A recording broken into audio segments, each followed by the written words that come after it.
Bonjour et bienvenue à tous à la première édition du sommet du chamanisme en ligne. Je suis Orlane Dupont et aujourd'hui, j'ai l'immense joie et le grand honneur de recevoir Gabriel Oko, qui est fabricant de tambours et enseignant de la voix chamanique au tambour. Bonjour Gabriel. Oui, bonjour. Bonjour, Orlando. Alors, comment tu vas aujourd'hui? Tout va bien? Ouais, ça va Oui. bien aujourd'hui. Alors, Ça va merci. bien avec un temps un peu.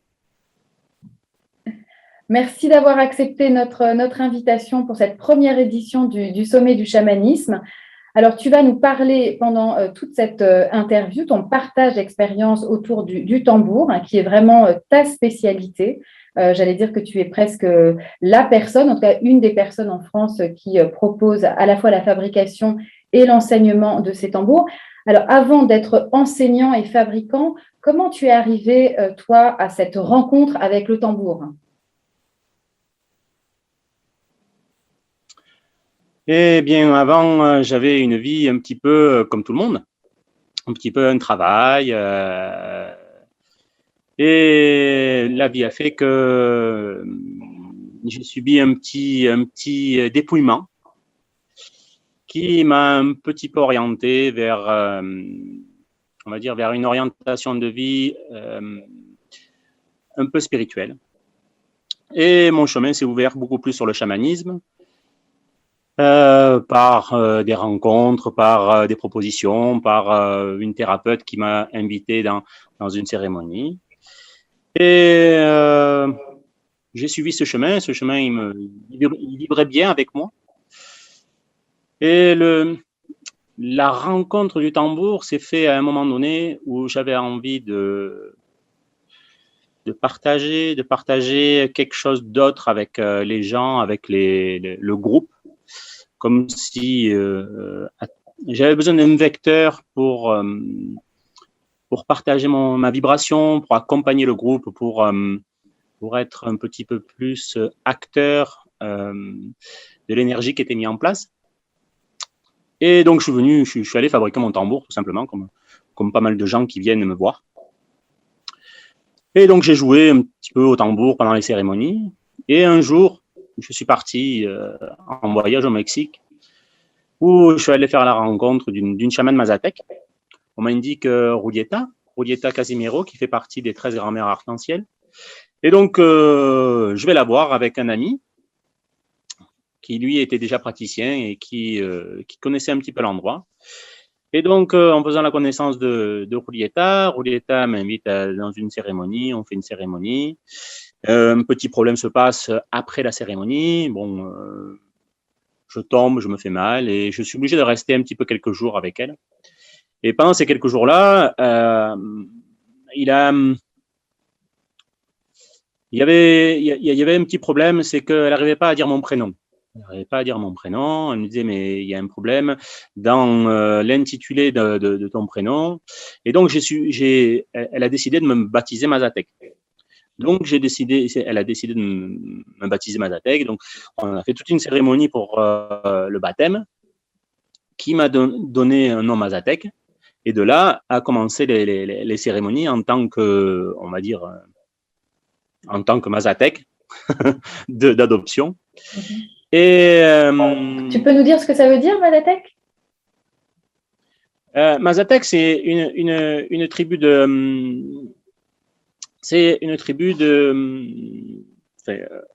un peuple mexicain qui fait partie des montagnes au-dessus de Oaxaca. Je ne sais pas exactement ce que ça veut dire, Mazatec. En tout cas, c'est comme Shipibo, qui viennent du Pérou. Mais c'est une langue qui n'a pas d'écrit. C'est une langue qui est que parlée avec le souffle. Donc, c'est une langue qui est assez, comment dire, assez connectée au monde chamanique, énergétique, puisque tout se passe avec les poumons, le souffle. Donc voilà, donc parti de là-dessus, et à un moment donné, donc je suis un peu réparé et je dois partir. Et donc en partant, elle me dit, mais tu sais, j'ai quelque chose à te donner. Et il faut que je te donne ce petit tambour. Et elle me donne un petit tambour qui est là-bas réalisé par les enfants. C'est les enfants qui réalisent les tambours pour les grands, puisque leur médecine à eux, c'est les niños, donc les enfants, les petits-enfants. C'est des champignons qu'ils appellent ça les niños. Et donc, pour voyager dans ce monde-là, ils demandent aux enfants de fabriquer les tambours. Et donc, ça évoque un petit peu l'esprit de l'enfant intérieur. Et donc, elle m'a dit, voilà, je t'offre ce tambour, où elle a fait le Vatican avec, elle a fait beaucoup, beaucoup de choses. Et elle me dit, tu devrais suivre ce chemin du tambour parce que moi, je bougerai plus pratiquement du Mexique. Et donc, suis ce chemin-là. Donc, je pars avec ce petit tambour, déjà avoir fait mon tambour à moi. Et je me dis, bon, mais qu'est-ce que je vais en faire de tout ça? Donc, je rentre en France. Ce petit tambour, bon, je m'étais dit que je l'utiliserais pendant les cérémonies, tout ça, mais il est tout petit, il fait un son très aigu. Et donc, je ne trouvais pas du tout la place. Je l'ai laissé sur une étagère pendant des années, des années. Et dans les cérémonies ou dans les regroupements qu'on faisait, les gens me disaient, oh là là, t'as un beau tambour, est-ce que je sais que tu l'as pris, tout ça, mais est-ce que toi, tu nous en ferais pas un? Puisque tu es avec nous, tu es avec notre groupe, ça pourrait faire une harmonie dans le groupe si tu fabriques des tambours. Et j'ai commencé à fabriquer 1, 2, 3 tambours. Et en fait, j'ai eu des collègues qui ont perdu leur boulot et je me suis amusé avec eux. Et en leur disant, mais tiens, tu pourrais même pas me faire un site internet, tiens, tu pourrais pas me faire ceci. Et le truc qu'il y a, c'est que ça a pris de suite et voilà. Donc après les rencontres de la vie, fait que on suit le chemin qui est le plus facile, on va dire ça comme ça. Et tout en suivant mon évolution spirituelle, eh bien, j'ai trouvé ma place au milieu des fabricants de tambours. Après, avec 15 ans, maintenant, 15-16 ans de pratique et d'initiation chamanique, on va dire que je suis arrivé à mettre en place une petite façon de fabriquer son tambour pour rentrer en connexion avec l'esprit du tambour. Et voilà comment je suis arrivé jusqu'à être fabricant de tambour. Et la suite fait que je suis devenu enseignant chamanique au tambour avec ma femme, qui elle apporte beaucoup plus le côté celtique. Donc on a mélangé un petit peu ce côté chamanique et chamanique un petit peu tambour, cérémonie avec tout ce qui est celtique, païen. Comment j'en suis venu un petit peu jusqu'à là. Alors, moi, je reviens sur les tambours parce que c'est vraiment ce qui m'intéresse aujourd'hui avec toi, hein, particulièrement. Qu'est-ce qui se passe justement avec ces tambours? Alors, tu parles de l'esprit du tambour. Est-ce que tu peux nous parler justement un peu de cet esprit du tambour? Comment on va à sa rencontre et comment toi, peut-être, tu as été à l'esprit déjà du tien ou de tes tambours? Il y en a déjà 2 derrière toi et je sais qu'il y en a certainement plusieurs. Donc, comment on rentre avec l'esprit du tambour, justement, quand on parle de royaume chamanique et de chamanisme? Comment on rentre? Alors, je vais prendre un exemple que je côtoie souvent dans les fabrications de tambours. Les gens viennent fabriquer un tambour et donc on le fait en tant que cérémonie, c'est-à-dire qu'on ouvre la fabrication de tambour et puis on la ferme. Et dans ces mouvements de rencontre avec les objets qui vont constituer un tambour, c'est-à-dire que bon, moi ma fabrication c'est un aligneur, une ossature, une peau.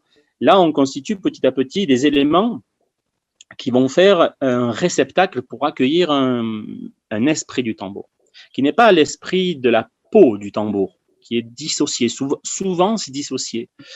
Mais par une intention au début, par un alignement au début, une intention, on va dire appeler un ou plusieurs esprits ou énergies qui vont favoriser à aller dans cette direction.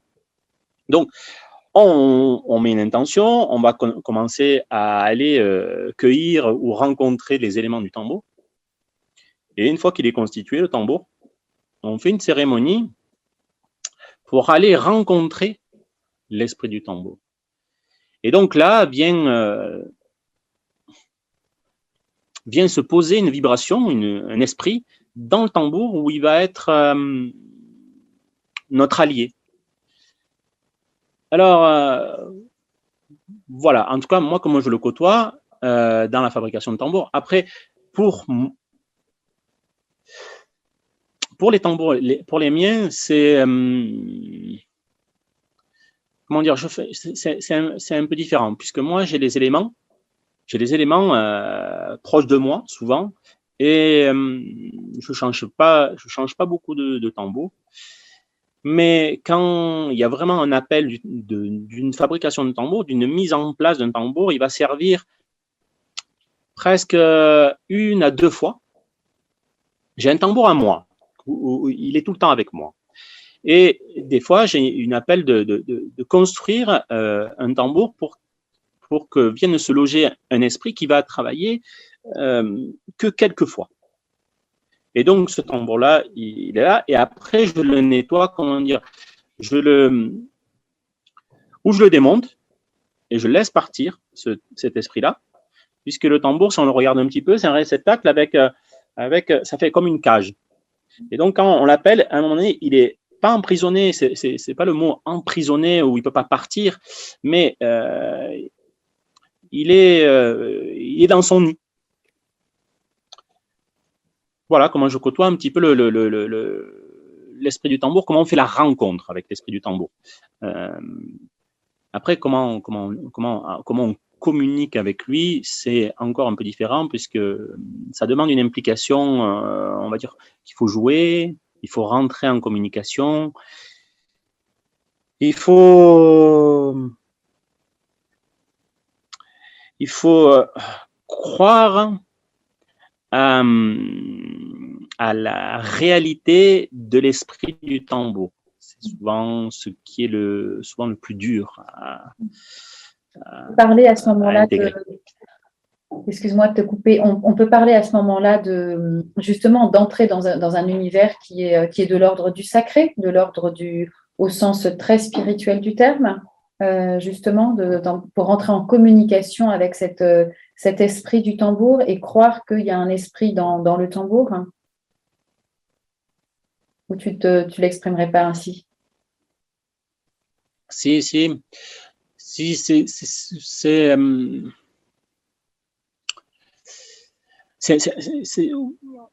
alors, croire, c'est d'avoir, c'est quand on prend le chemin du chamanisme, à un moment donné, si je pourrais définir un peu ce mot-là, qui est, on va dire, la relation avec les esprits de la nature, avec les esprits qui nous entourent, mais avec la relation de la vie et de la mort. Qui à un moment donné, on doit avoir cette foi pour suivre ce chemin. Et cette foi, cette croyance, en tout cas, au-delà de cette croyance, on doit bien établir en nous qu'on n'est pas tout seul et qu'on côtoie un objet, tout objet qu'on côtoie est emprunté d'un esprit. Donc, si on a cette croyance-là, et après, c'est l'équilibre qu'il faut avoir. Faut pas tomber dans que cette croyance, parce que sinon on tombe dans être un peu illuminé, être un peu désincarné de notre incarnation, là, qui est la vie sur Terre. Mais si on trouve l'équilibre, on arrive à monter une relation entre les esprits, l'esprit du tambour en l'occurrence, et nous. Et donc, on va le côtoyer comme un ami. C'est-à-dire que nous, des fois, on l'appelle, mais des fois, il nous appelle. Et donc, on se met au service de cette vie-là, au service de cette énergie-là, pour avoir une relation de passeur. En fait, on pourrait dire chaman, on pourrait dire passeur, mais ce moment-là, quand on joue du tambour et qu'on est là, et qu'on fait communion avec les deux vibrations, la nôtre et la sienne. Nous, la nôtre, elle est quand même assez incarnée dans la matière, et lui, il est dépourvu de matière. Donc, ça permet d'avoir une complémentarité de nous-mêmes, en fait, d'avoir un ami qui puisse aller chercher des informations là où on aurait du mal à les chercher, tout en menant une harmonie autour de nous. Le tambour nous fait une harmonie autour de nous, et de cet esprit-là va partir, il va ramener des informations. Ça peut, c'est pas nécessairement des informations qu'on va chercher, c'est du bien-être, du calme, de se retrouver, de se reconnecter à son essence, voilà. En tout cas, la relation avec les esprits, elle est simple et voilà, elle est simple. Et alors là, on parle de la relation du tambour avec la personne qui a créé, enfin fabriqué son tambour, ou en tout cas qui a un tambour avec lui. Que se passe-t-il quand on parle de royaume chamanique ou de chamanisme? On parle aussi de voyage au tambour. Ça, c'est encore autre chose. Et alors, à quel moment on fait le pas entre je suis avec mon tambour et je le fais pour moi et ça me fait du bien pour moi, donc, comme tu disais, du calme, etc. Et à quel moment on peut aller dans ce que Sandra Ingerman et Michael Harner appellent les réalités non ordinaires et dans les différents royaumes du monde chamanique, c'est-à-dire le royaume du milieu, le royaume d'en haut et le royaume d'en bas. Comment toi tu vois les choses? Quel est ton point de vue par rapport à ça? Donc, si je remets en place la question, oui. La question définit à quel moment on devient porteur de tambour et porteur de vibrations pour amener les autres à découvrir les différents mondes. C'est ça, c'est ça. Ok. Alors, il me semble que au départ, il est intéressant d'aller côtoyer les personnes qui jouent du tambour, parce que il faut avoir quand même un peu de pratique pour amener les autres dans une aventure de voyage. Quand on amène les autres dans un voyage, il faut connaître, on va dire, 80% du voyage. Il faut que le porteur de tambour connaisse au moins 80% des vibrations qui vont se passer pour qu'on puisse amener les gens on puisse accompagner les gens dans un voyage pour aller rencontrer diverses énergies et après de les ramener. Donc ça, c'est le porteur de tambour qui va mener les gens. Mais avant ça, il faut aller,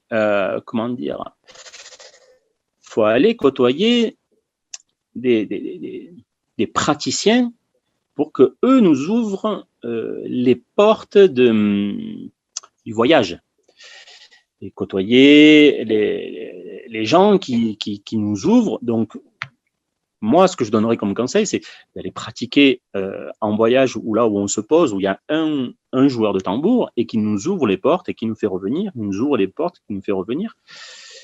Et après, pratiquer le tambour. Alors, pas pratiquer tout seul, parce que tout seul, eh bien, on est seul à gérer notre petite histoire, mais à aller apprendre à jouer du tambour. Alors, c'est paradoxal, apprendre à jouer du tambour, ça reste un instrument très simple à jouer, mais vraiment pas simple à aligner toutes les vibrations qui nous passent et de rester très ancré dans notre pratique pour que les personnes qu'on accompagne puissent se servir de nous comme en tant que pilier. Et ce pilier-là, il faut qu'il soit un peu épuré de peur d'acquérir une très bonne confiance en soi pour que les gens trouvent une certaine confiance et qu'ils puissent se détendre. Alors, je ne sais pas trop si je réponds bien à ta question, mais le problème, le truc qu'il y a, c'est que pour devenir porteur de tambour, il faut déjà s'abandonner à un porteur de tambour. Comme s'il y avait une passation d'éclairage d'accompagnement sur le chemin. Voilà. Moi, je vois trop de personnes qui s'aventurent dans des chemins qu'ils ne connaissent pas du tout. Et beaucoup de gens mettent longtemps à revenir. Alors, on revient obligatoirement parce que notre énergie, à un moment donné, elle se remet en place toute seule. Mais entre mettre 5 minutes et une semaine, c'est un peu dérangeant, quoi.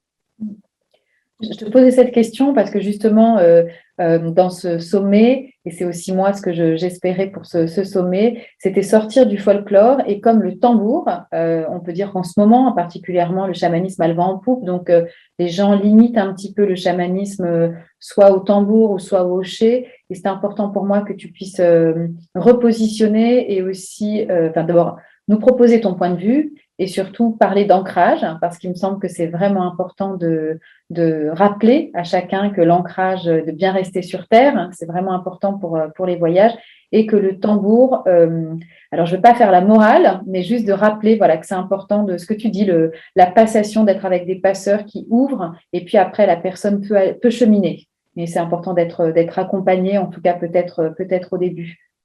Ça me semble important de le rappeler. Sans être dans la morale, hein, on essaye en tout cas. Mais je trouve non, après, le truc qu'il y a, c'est que ça s'apprend comme tout. C'est pour ça qu'il y a beaucoup de praticiens qui proposent des formations, des apprentissages, des enseignements, parce que derrière le joueur de tambour, le praticien, il y a tout un travail sur lui-même, sur son côté émotionnel, son côté, tout son chemin de vie, où il faut éclairer avant ça, il faut épurer avant. Et c'est une thérapie, quoi. C'est une thérapie par les émotions. Mais je pense qu'on est obligé de passer par un enseignement. Sinon, on serait tenté d'aller vers un ego démesuré, de dire qu'on sait. Et plus ça va dans la vie, plus on sait qu'on ne sait pas. Mais on est obligé de balayer un petit peu notre vie passée pour qu'à un moment donné, on puisse être, c'est ce que j'appelle être ancré, aligné, pas de peur, avoir une confiance en soi. Ça ne veut pas dire qu'on ne vacille pas, mais à un moment où on devient passeur et pratiquant de la voix du tambour, on se doit d'être un alignement parfait. Et alors, quand on est passeur, justement, on parlait des voyages chamaniques tout à l'heure, est-ce que tu peux nous donner, toi, ton point de vue sur les voyages chamaniques au tambour et ce qu'on peut en espérer, puisque ça fait vraiment partie j'allais dire aujourd'hui, des portes qui s'ouvrent à bon nombre de personnes. Et il y a une certaine curiosité qui est plutôt, en général, assez saine, hein, d'ailleurs. Mais qu'est-ce qu'on peut espérer d'un voyage, justement, d'un voyage chamanique au tambour, quand on est bien accompagné par un passeur? Donc, quand on démarre, j'allais dire novice, mais novice, ce serait de croire qu'on a une seule vie et qu'on n'a jamais rencontré le tambour. Et quand on va côtoyer le voyage au tambour, on peut découvrir tout ce qu'on est en relation avec beaucoup de choses qui nous entourent, avec aussi la séparation entre trop d'imagination et trop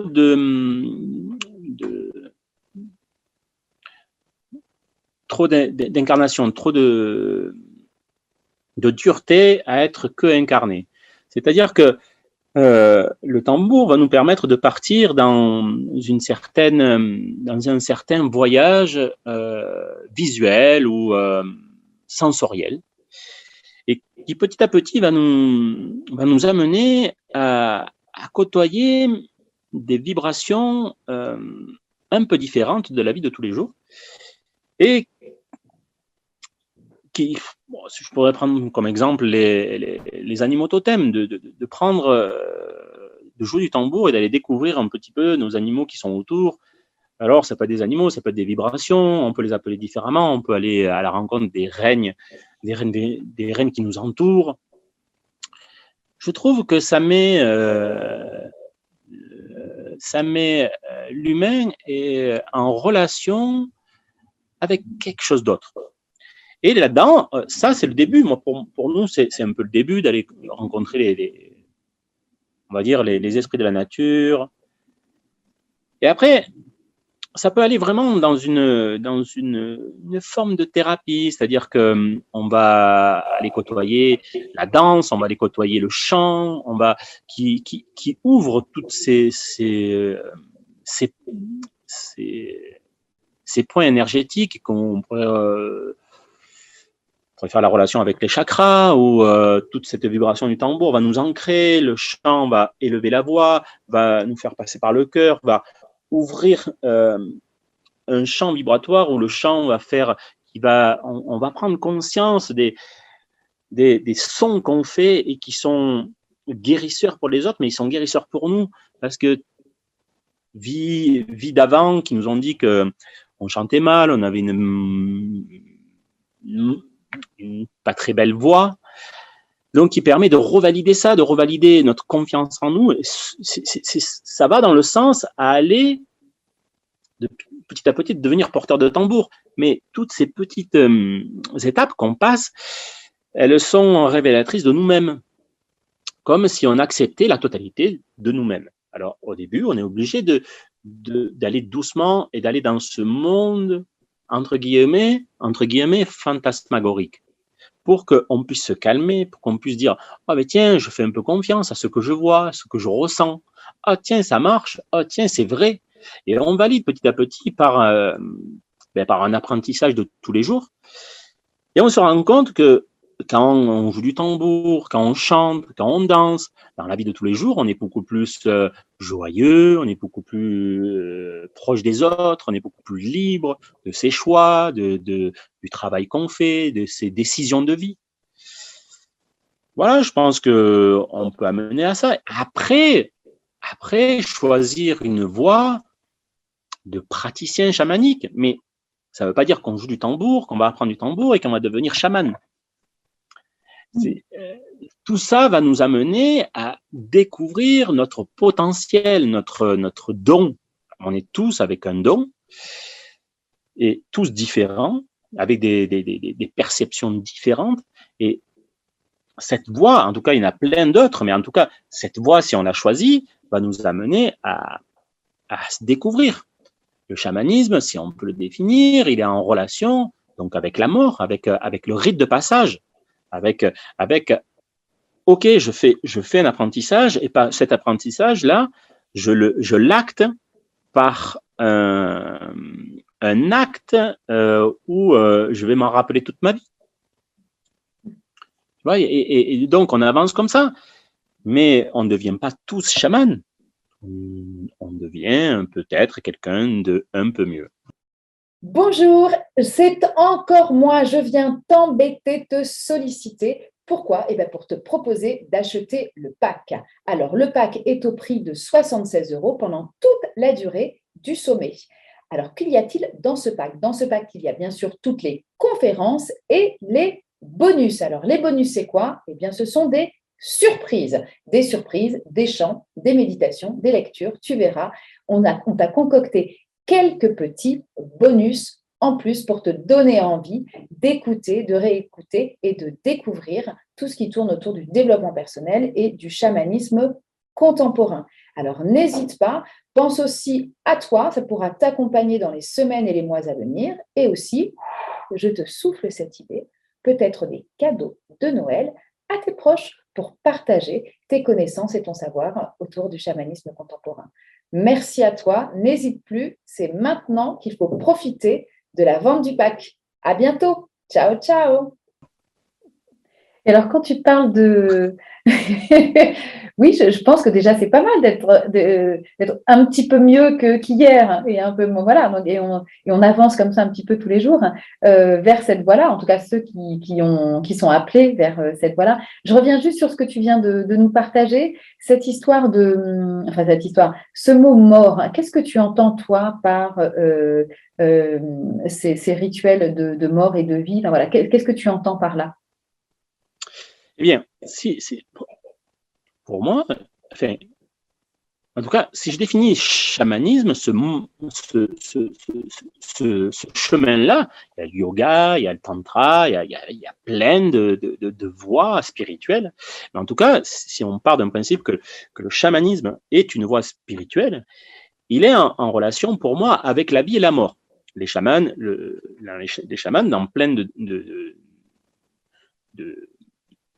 peuples autochtones vivent pas dans la tribu, ils vivent à côté, ils vivent seuls, ils vivent un peu reclus du système parce qu'ils sont dans des rites de passage. Comment dire nous, on a perdu beaucoup de traditions, beaucoup de pratiques.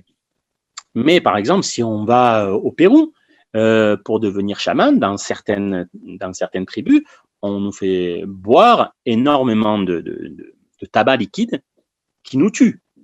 Et donc, ceux qui ne sont pas morts sont initiés. Donc, il y a toujours un passage comme ça. Avant, pour les rites de passage, un parmi tant d'autres, il y avait une petite planche, des crocodiles dessous, tu glissais, tu tombais, tu étais bouffé par les crocodiles, puis on passait à autre chose.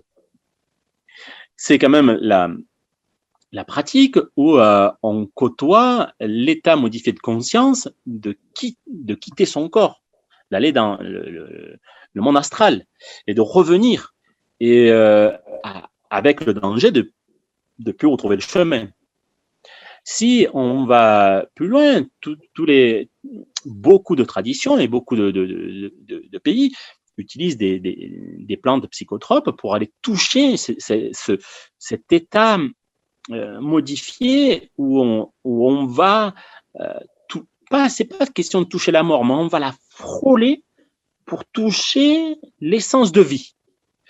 C'est en frôlant la mort que ça ne veut pas dire qu'il faut le faire, mais en tout cas, je parle d'un chemin chamanique où c'est cet état de modifié de conscience où on perd la notion de la matière, ou que quand on revient, on a touché un endroit de la source de vie, qui fait que on prend conscience de la beauté de la vie, de l'amour qui nous traverse, de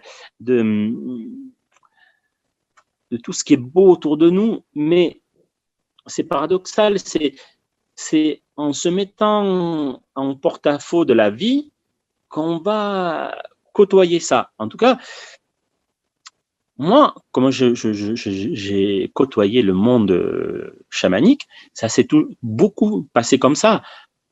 Toujours pareil, par un apprentissage au début, un apprentissage doucement, petit à petit, pour aller un petit peu plus loin.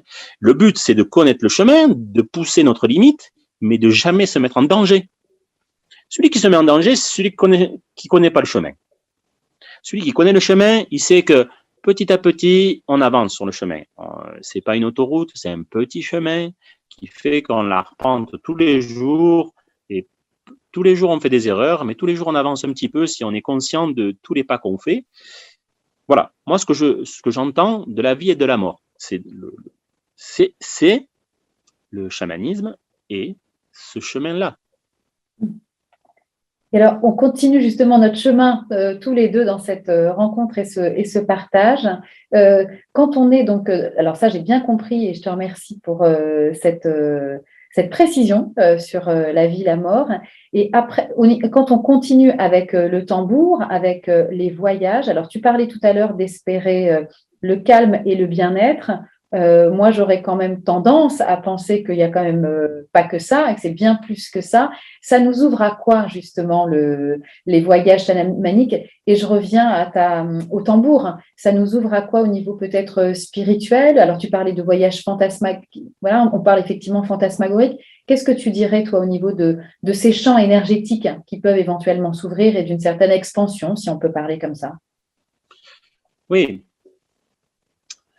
Pourquoi je mets pas le point sur la transe, sur l'expansion de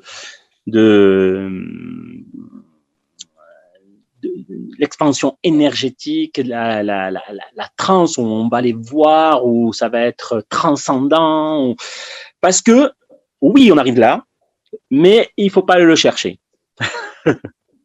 Il faut mieux aller le chercher tranquillement, et à un moment donné, quand on est prêt, ça vient.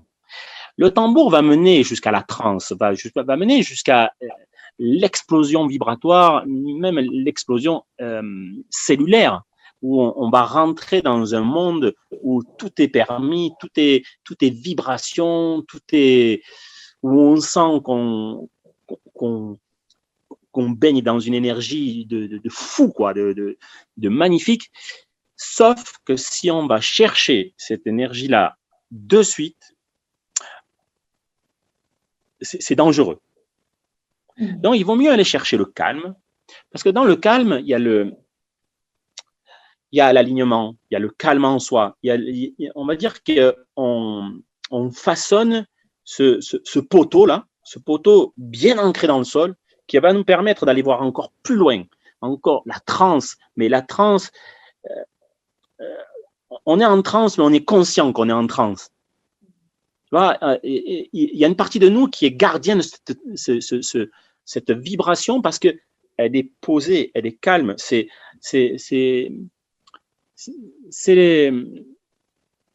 le tournement, c'est l'œil, c'est l'axe du cyclone. Tu vois, mais si on part d'un principe que le tambour nous mène dans l'explosion, eh bien, on va avoir du mal à être cet axe. C'est pour ça que je n'appuie pas sur la transe. Oui, on peut aller voir la transe, on peut aller voir rencontrer les âmes mortes, les âmes perdues, aller faire monter des âmes, aller côtoyer des mondes du bas astral, du monde d'en haut, le monde d'en bas. On peut tout ça. Mais avant ça, il faut travailler l'alignement, les bases. Toujours les bases pour aller chercher plus bas. C'est parce que voilà. Mais je parle de ça quand on veut devenir praticien au tambour. Là, si on veut voyager et peut-être rester dans être accompagné, on peut aller côtoyer, oui, nos animaux totems, de nous rendre compte des vibrations qu'il y a autour de nous, et puis côtoyer, s'en servir pour aller chercher les esprits de la nature, pour faire un élixir, pour tout ça. Là, on est accompagné, et le praticien travaille tout ça pour permettre aux autres de s'agripper à ce pilier. Si un praticien pratique que on va dire que l'explosion, c'est pas sûr qu'on retrouve tout le monde. Alors, ma question, en fait, j'ai sans doute mal posée, c'est que je pensais que quand plus on fait des voyages dans le royaume chamanique, ou en tout cas plus on est avec son tambour, on peut à un moment donné, ressentir à l'intérieur de soi, alors éventuellement cette explosion dont tu parles, mais surtout une sorte d'expansion, mais tout en étant bien ancré, avec une sensibilité au monde qui va être un petit peu différente. C'est pour ça que je te parlais d'expansion. Je ne sais pas si tu vois ce que je... D'accord. Donc, la question que tu me poses, c'est la relation entre le praticien, ce qui va toucher, et l'intégration dans sa vie de tous les jours. Oui, tout à fait. Est-ce que c'est ça ta question? Oui. Ok. Donc, Donc, c'est sûr qu'en pratiquant une relation avec des esprits de la nature, nous-mêmes, dans nos découvertes émotionnelles, énergétiques, ce qu'on renferme, nous aide à côtoyer la vie de tous les jours avec beaucoup plus de globalité, beaucoup plus de...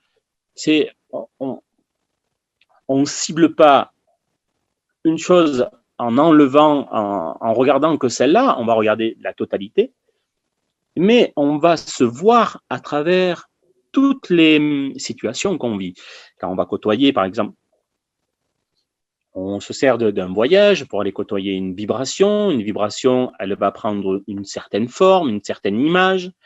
Donc, à un moment donné, on va se rendre compte que l'image qu'on voit, elle est empruntée par nous-mêmes aussi. Elle est le reflet du regard qu'on pose, mais qu'elle est le reflet de nous-mêmes aussi. Et ce qui va nous apprendre dans la vie de tous les jours à côtoyer la vie de la relation, à voir en l'autre notre miroir. Mais dans tout, dans une personne, un arbre, comment je côtoie un arbre, comment moi je me côtoie, comment moi je me parle, comment je puisse fusionner avec lui, puisque pour moi, il est l'équivalent de moi-même, cet arbre-là, est en relation parfaite avec moi, mais il a une vie et moi j'ai une vie, et donc on se côtoie en tant qu'amis, mais en se parlant à nous-mêmes.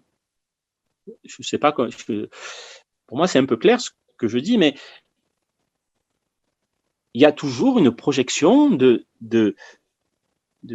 miroir, On est tout le temps dans la projection de l'autre, c'est ça que tu es en train de nous dire, ou de nous-mêmes. C'est-à-dire que quand je vais voir quelque chose pour rentrer en relation avec lui, il faut que j'imagine que c'est presque à moi que je me parle.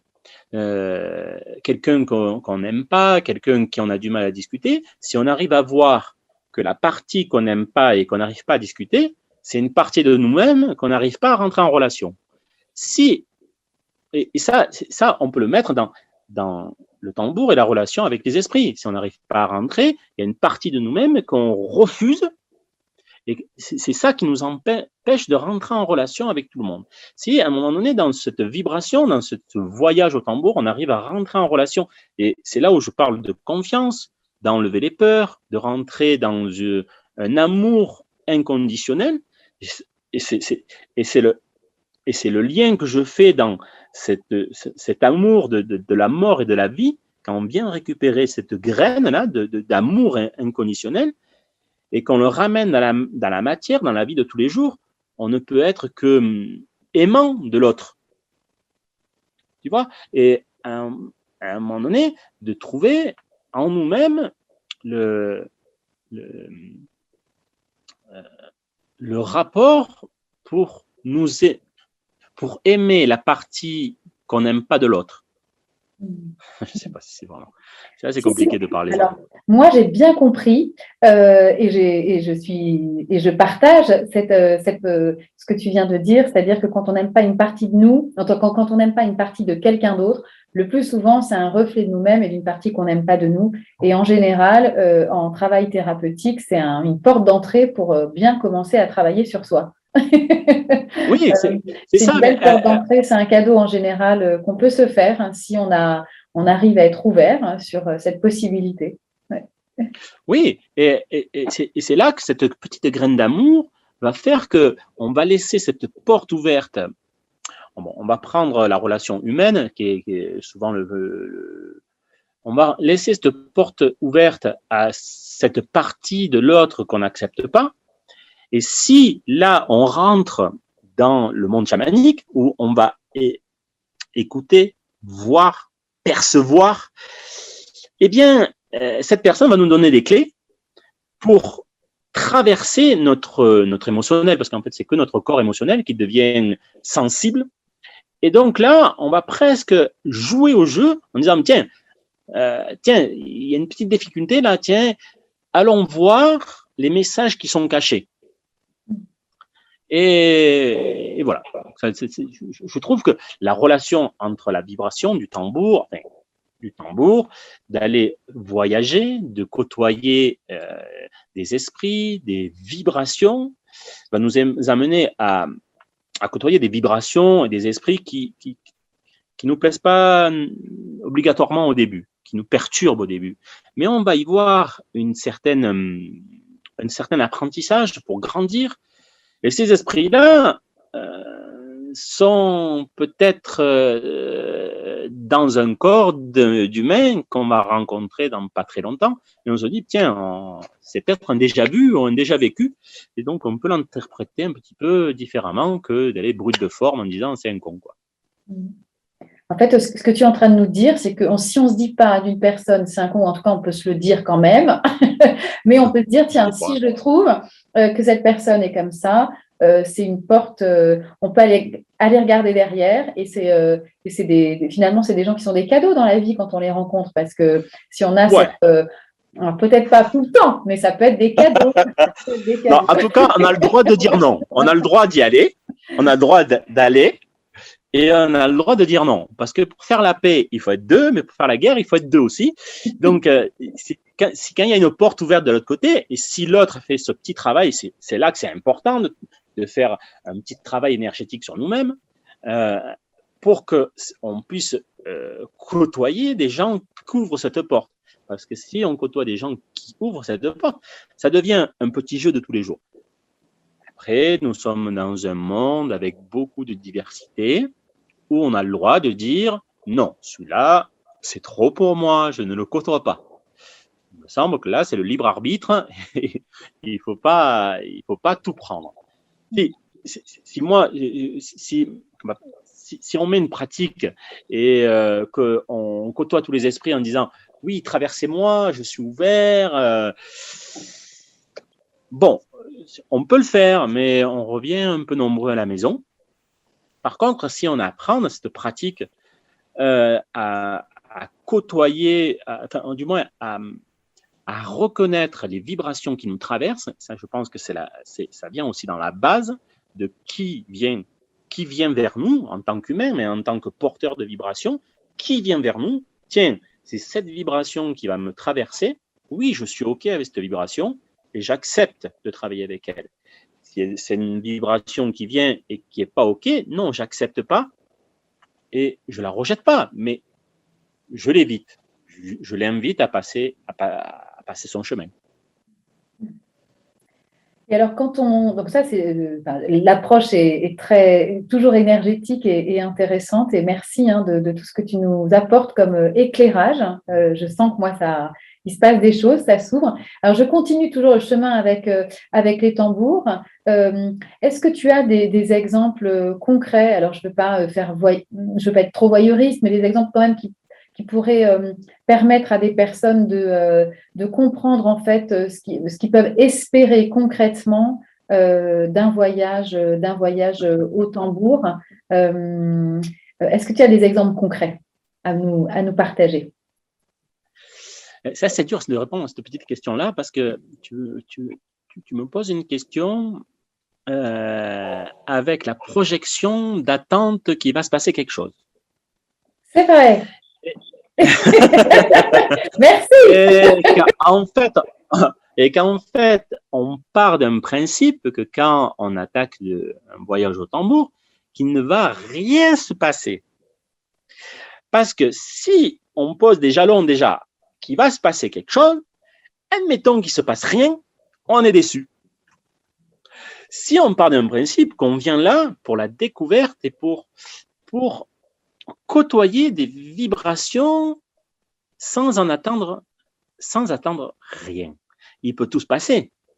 Si je remplis déjà la boîte, il ne peut rien rentrer. Si je la vide, que j'arrive avec une boîte vide, tout peut rentrer. Tu vois, il y a toute une relation entre mes attentes, mes illusions, qui fait que il me semble que quand on va comme un enfant qui va pour la première fois de sa vie dans une forêt. Il découvre tout. Oh là là, un petit gland, oh là là, une feuille, oh là là, que c'est magnifique. S'il a lu beaucoup de bouquins en disant tiens, la feuille elle est comme ça, la feuille elle est comme ça, la feuille elle est comme ça, ah non, cette feuille elle est pas belle, ah non, cette feuille elle est pas belle, moi, et donc voilà. Donc, à la question que tu me poses, les gens qui ont vécu les plus belles expériences, c'est ceux qui n'attendaient rien. Et ceux que des fois viennent par hasard. Et donc, pour ceux qui attendaient rien et qui s'est ouvert certaines choses, ils se sont découverts à être, comment dire, comblés de peut-être une image de paysages magnifiques où ils ont ressenti en eux-mêmes le bien-être, quand je parle de bien-être, c'est pas le bien-être où on se dit ah tout va bien, tout est bien, où on se caresse on se caresse. Donc quand on ressent le bien-être au fond de nous, c'est comme si on remplissait donc cette petite boîte. Et quand on s'en va d'une expérience chamanique et qu'on a rempli cette boîte, on le transporte dans la vie de tous les jours et on devient vecteur de cette vibration plus, on va dire, qui fait que ça ensemence les autres, puisqu'on n'est que vibration. Et donc, quand on se côtoie, on se nourrit de vibrations. Et donc, je pense que voilà, je pense que qu'est-ce qu'on peut aller chercher dans un voyage, c'est de remplir et de découvrir ce qu'il y a au fond de nous et se remplir d'amour, de joie, de communion avec soi-même et avec les autres. Alors, c'est très joyeux ce que tu dis, parce que ça donne une autre approche aussi sur le voyage et les attentes. Et merci de ta réponse. Donc, en fait, on peut aller, finalement, le meilleur moyen, c'est d'aller voyager sans attente. Voilà. C'est assez difficile quand même, puisque quand on a envie quand on veut expérimenter ce type d'expérience, découvrir ce type d'expérience, c'est assez dur, en tout cas pour ma part, de me dire je n'attends rien. Ça demande un certain lâcher-prise et oui, un lâcher-prise et une foi totale. Ouais, bon, on peut faire un peu différemment. Je donne un exemple, par exemple, du tir à l'arc. D'accord ? C'est un exemple du tir à l'arc. On prend un arc et on a un arc, une flèche et une cible qui définit, si tu veux, la flèche, notre intention, l'arc, l'impulsion et la cible, notre but. D'accord ? On part d'un principe, on a notre arc et une flèche. Donc, ce qui va se passer, c'est qu'on a un but qui est la cible, donc on va prendre la flèche, notre intention, on va l'armer et on va lâcher en direction de ce but. Ce qu'on ne peut pas gérer, c'est ce temps qu'il y a de lâcher la flèche à ce but. Le vent peut passer, une branche peut être là, dévier cette flèche et aller dans un but différent. Ce qui reviendrait à l'intention du voyage. On a une intention du voyage, donc on a la flèche, on a l'intention, on va se mettre en mouvement, on va tendre l'arc et on a un but d'aller voir, je ne sais pas moi, les esprits de la nature. Et à un moment donné, on est obligé de lâcher cette intention dans un certain vide. C'est le chemin. Le chemin va être parcouru par cette flèche, mais qui à un moment donné, va prendre un envol différent. Il va prendre un envol différent par rapport à ton alignement et ton ancrage. Puisque la flèche n'ira que à l'endroit de ton alignement et de ton ancrage. Tu as ce but-là, mais toi, tu n'es pas complètement aligné avec ce but-là, donc la flèche va prendre un autre chemin. Et c'est là où à un moment donné, il faut avoir un lâcher-prise pour qu'on puisse rencontrer vraiment ce qu'on est venu chercher ou rencontrer. Ce qu'on est venu chercher. Est-ce que tu arrives à faire cette relation entre l'intention, l'impulsion, le but et ce chemin où on laisse partir les choses? Voilà. Ah oui, je sens j'entends et je comprends bien qu'il y a une part d'intention qui est importante et puis aussi cette part de lâcher qui est peut-être la plus, qui est aussi très importante dans les voyages. Oui, parce que si tu veux, cette flèche-là, elle ne va pas dans la cible. Qu'est-ce qui arrive? C'est qu'il y a la déception, il y a la dévalorisation. Et je ne suis pas capable. Donc, je vais persister à tirer une flèche à l'endroit où elle ne doit jamais aller, parce que je ne suis pas prêt à aller dans ce but-là. Par contre, si je tire si je lâche mon intention dans ce but, et que tu pars d'un principe que le chemin, c'est le plus beau, et que si tu n'y arrives pas dans ce but-là, tu y arriveras peut-être un jour, ou peut-être jamais, mais ce n'est pas vraiment important. Mais que tu prennes vraiment du plaisir à faire ton intention, à bander cet arc et à prendre du plaisir dans la gestuelle, dans un regard beaucoup plus périphérique de la situation que tu vis, tu vas voir que tout vit autour de toi et qu'en fait, la cible, elle n'a plus vraiment d'importance. C'est vivre l'instant présent.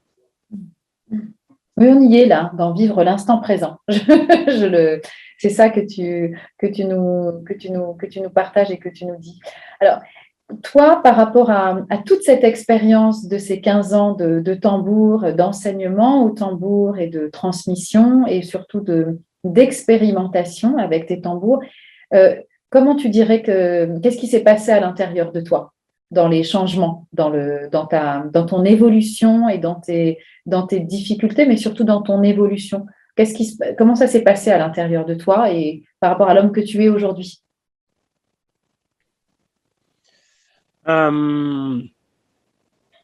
Donc, au départ de ma vie, je suis un homme qui est un peu hyperactif.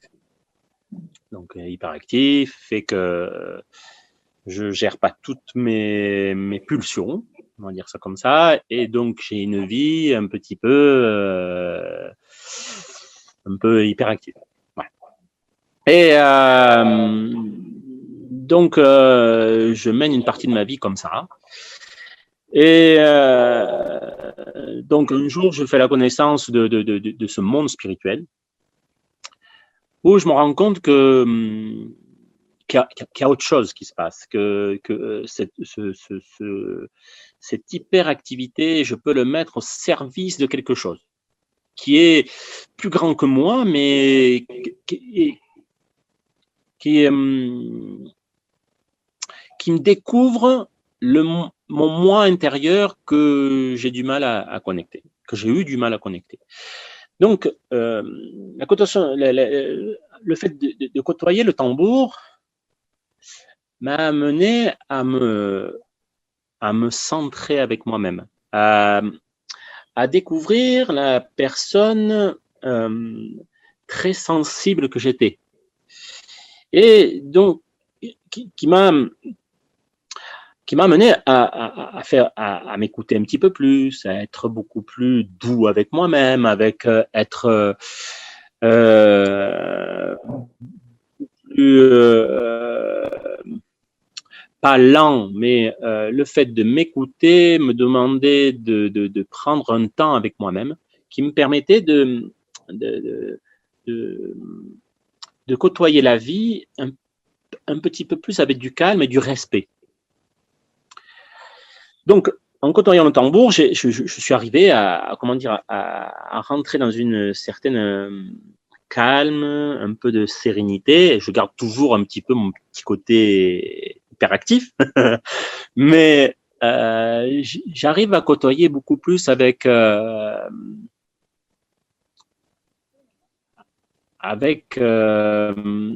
ceux qui m'entourent, à être plus proche de mes sensations.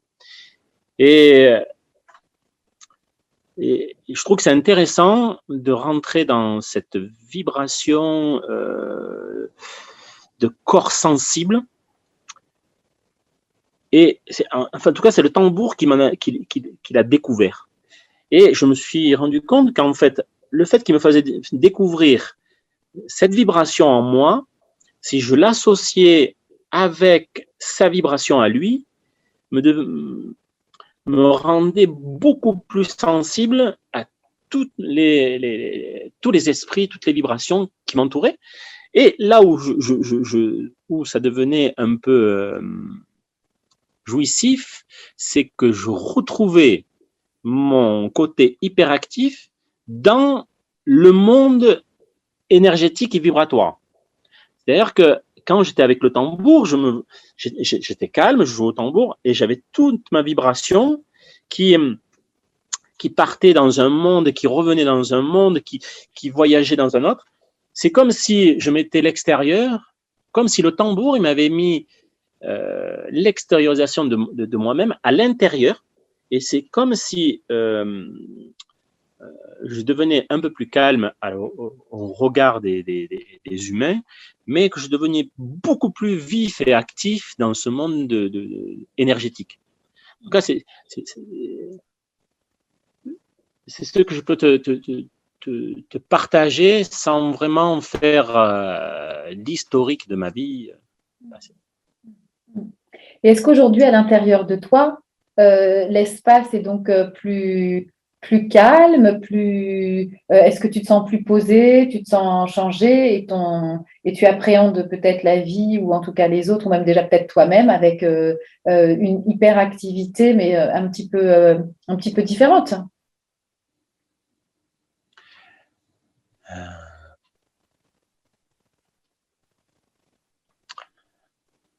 Je me rends compte que le fait d'avoir intégré, on va dire, cette façon de fonctionner m'aide à côtoyer les autres et de comprendre les autres avec beaucoup plus de sérénité. Et je trouve que c'est très utile dans ce monde, dans ce chemin chamanique que j'ai choisi ou qui m'a choisi.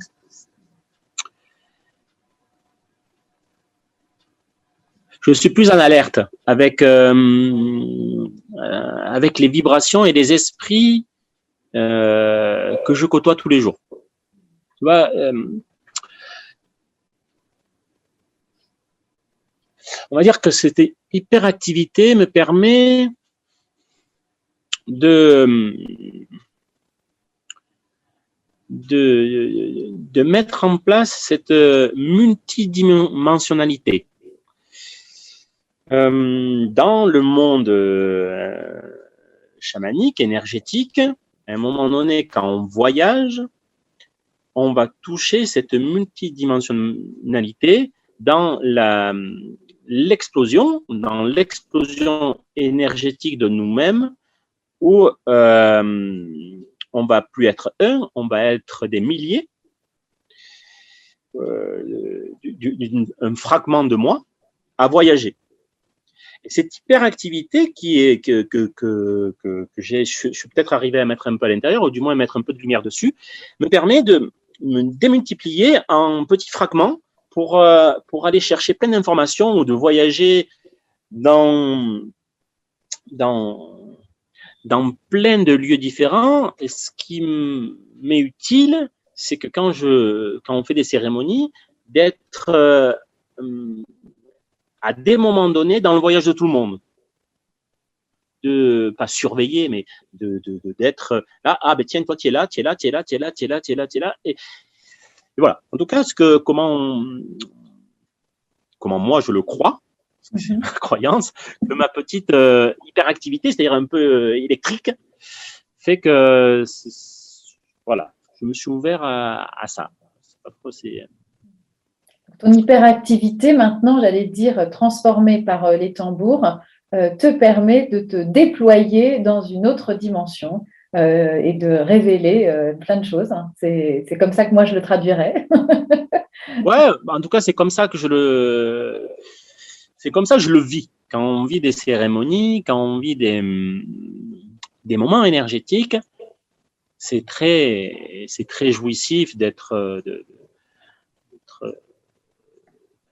ce petit mouvement qui passe entre les vibrations, comme un surfeur qui passe et qui est un peu, voilà. Voilà. Merci Gabriel pour ces partages. On va s'arrêter tranquillement et tout doucement. On va aller vers la fin de cette rencontre et de cette interview.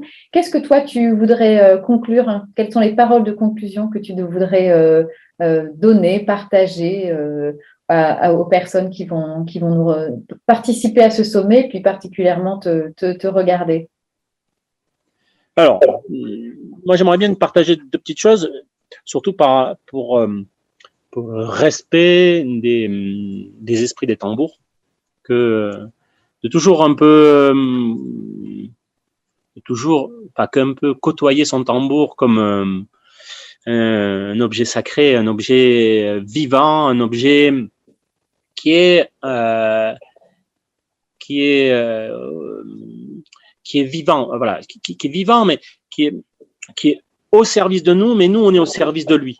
Tu vois, cette relation d'amis, de pacte, où on ne prend pas un tambour juste parce qu'on en a envie, et qui est beaucoup plus d'implication du cœur, du cœur, de relation, du sacré qui renferme, du monde qui peut ouvrir, en tout cas dans ce monde chamanique. Et la deuxième chose que j'aimerais bien poser, c'est que pour voyager dans ces mondes-là, il faut faire confiance à certains praticiens qui ont ouvert les chemins, et de se servir de ces praticiens-là pour ouvrir les chemins, ne pas partir trop à l'aventure de débroussaillage, on va dire, de chemins qu'on ne connaît pas, où on arrive, où des gens sont perdus, tout ça parce que les bases ne sont pas travaillées, et que on peut se faire du bien comme on peut se détruire aussi en allant trop vite. Il y a des gens qui proposent des enseignements. Allez voir un petit peu ces enseignements, allez côtoyer ces mondes-là en sécurité, et après, à un moment donné, prenez votre envol, mais pas trop vite. Voilà. Merci Gabriel pour ces dernières paroles qui me paraissent sensées et sincères. Donc merci de ce partage en tout cas, et merci de ton temps, de ta générosité et de ton authenticité. Merci infiniment encore une fois d'avoir accepté mon invitation pour cette première édition du Sommet du Chamanisme. Je te souhaite plein de belles choses, et vraiment avec le cœur, et merci infiniment Gabriel. À bientôt. Ouais, moi aussi, je te souhaite plein de belles choses, et vraiment avec le cœur aussi. Bye bye. Ciao, ciao.